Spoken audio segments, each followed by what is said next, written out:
Behold, the tale you are about to read is completely unknown and never before revealed to the public in general, although there have been some in high places that have knowledge of the horrific events about to be portrayed. Jack the Ripper, a moniker long remembered for death, slaughter, but mostly because his true identity was never revealed. To this day his identity remains a mystery which the odds of solving seem to diminish as each day goes by.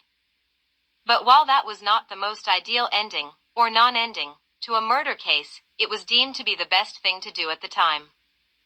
After all, the British monarchy had a very long history of simply covering up, or ignoring inconvenient facts which they felt the public simply did not need to know.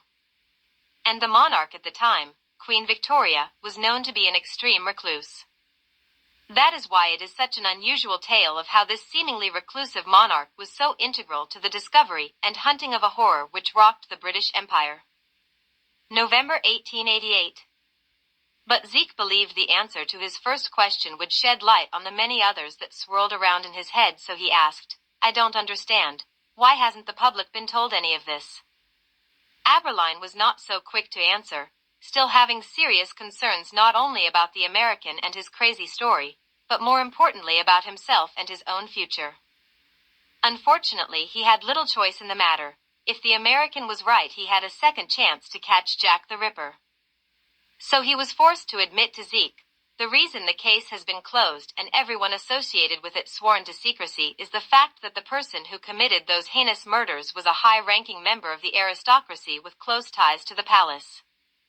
When his identity was discovered and we were closing in on him, he hanged himself. I can tell you that it was then decided at the highest levels to classify his death as accidental and simply close the Ripper case.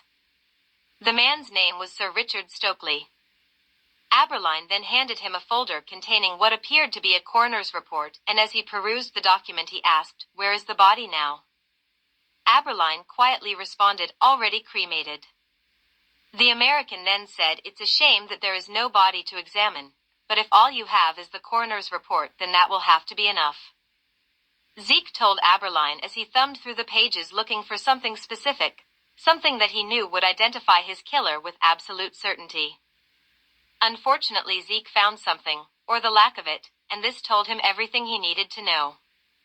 He lifted his eyes from the pages and said to Aberline, "This man was not the Ripper, Inspector. Of this I am absolutely sure." Learn more in the new novel, Queen Victoria vs. Jack the Ripper, now available on Amazon.